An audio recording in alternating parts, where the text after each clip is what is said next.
a month in taxpayer money. That's how much the Massachusetts State Police spends to track troopers on the road. The GPS system is supposed to boost transparency and accountability, but 25 Investigates found it can be defeated with the flip of a switch. Here's investigative reporter Ted Daniel. Here we go. We begin this story with a name you're likely familiar with, Michael Proctor. He's the former state police detective fired for conduct revealed in Karen Reed's first trial. I started looking into state police GPS tracking after learning how Proctor stayed off the radar with his. Yes, you guys heard this right. Michael Proctor was manipulating police equipment so he wouldn't be tracked. Boston's finest here.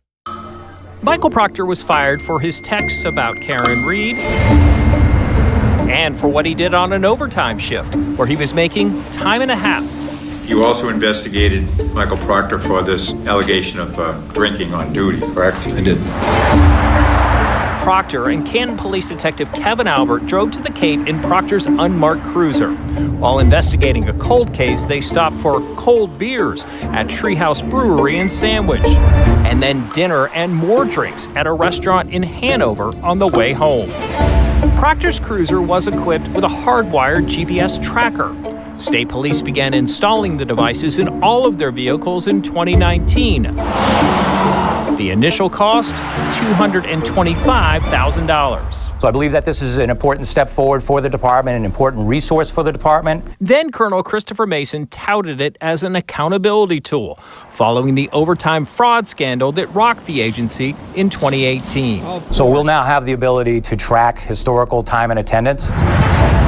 25 Investigates filed a public records request for Proctor's GPS data on the day he went to the Cape with Kevin Albert. If you go by the report, Proctor drove a total of 8 seconds that day and never left his hometown of Canton. The rest of his travels were never recorded. With a flip of a switch, he was able to turn his tracker off. And fair to say you found no violation or misconduct in that respect? Correct. Michael, would you like to make any comment? Proctor was never disciplined for turning off his vehicle locator because he was authorized to. You can't shut your radio off, so why would you shut that off? Dennis Galvin is a retired state police major and president of the Massachusetts Association for Professional Law Enforcement. There are roughly 3,000 state police vehicles with GPS locators on the road.